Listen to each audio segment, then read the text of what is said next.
दोस्तों, हमने स्कूल में कई बार पढ़ा या सुना होगा कि यह शब्द ग्रीक भाषा से आया है।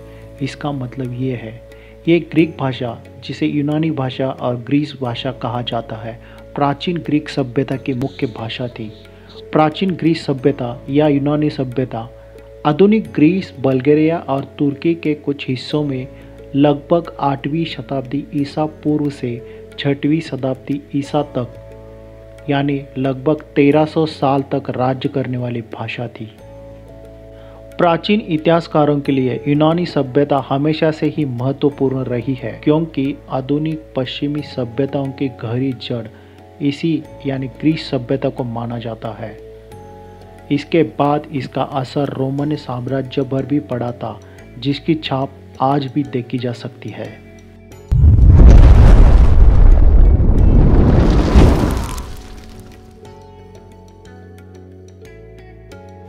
हेलो, हाय, नमस्ते, सत श्री अकाल, आदाब दोस्तों, कैसे हैं आप। स्वागत है आपका हमारे अपने चैनल द एशियंट वर्ल्ड में।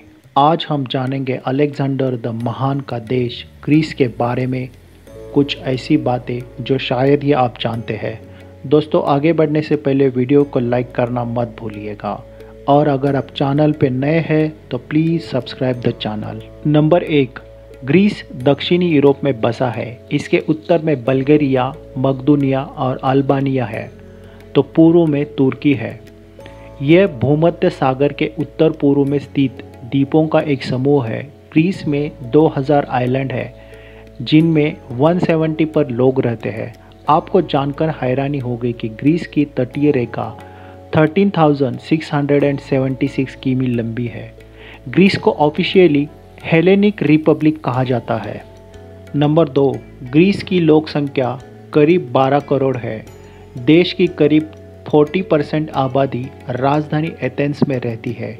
यूनेस्को की world heritage sites Acropolis of Athens और डफनी मॉनेस्ट्री भी एथेंस में ही है।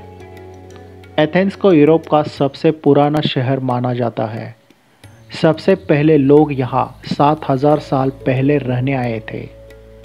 नंबर 4, ग्रीस का सबसे पुराना मंदिर पार्थिनियन है, जो 438 ईसा पूर्व में बना था। इस मंदिर में युद्ध की देवी एथेना की पूजा होती है।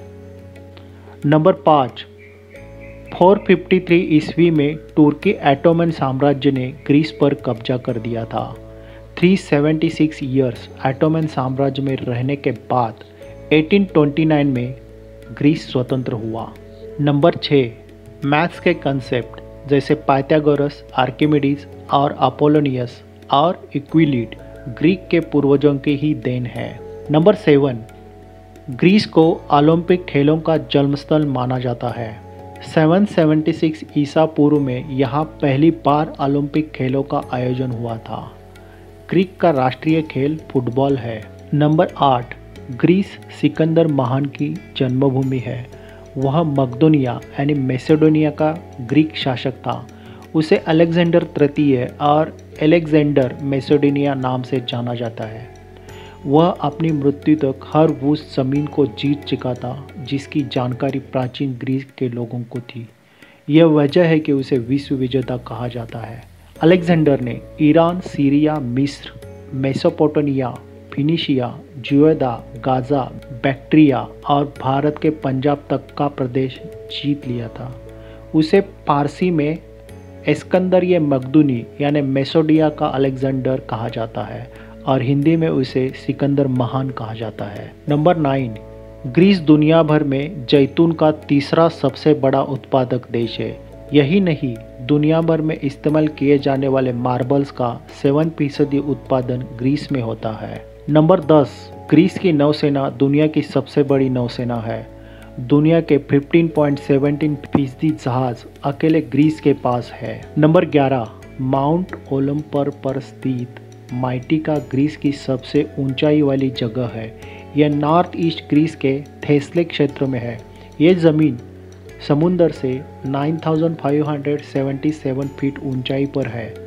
कहा जाता है कि पौराणिक देवी देवता यहाँ रहते थे। नंबर 12, ऐसा कहा जाता है कि ग्रीस की अधिकतर जनसंख्या अंधविश्वासी है। नंबर 13, यूरोप के देशों में सबसे कम डिवोर्स रेट ग्रीस में है। नंबर 14, अक्टूबर 2012 तक की ग्रीस की लोक संख्या के 26 से ज़्यादा % लोग बेरोजगार थे। नंबर 15, ग्रीस का मौसम काफ़ी अच्छा है। यहाँ साल के लगभग 300 दिन धूप निकलती है। नंबर 16, ग्रीस की आधिकारिक भाषा ग्रीक है।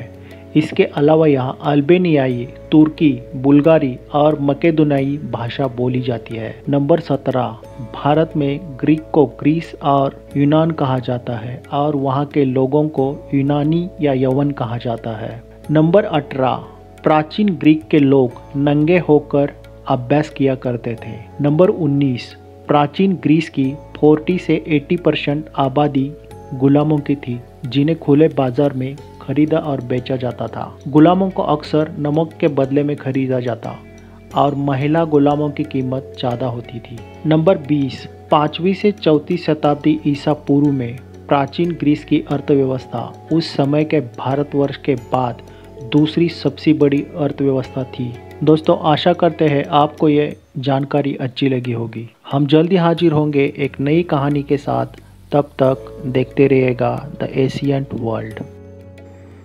अगर आपको ये वीडियो अच्छी लगी हो तो लाइक ज़रूर कर देना, और आप चैनल पे नए हो तो चैनल को प्लीज़ सब्सक्राइब कर देना। Thank you very much.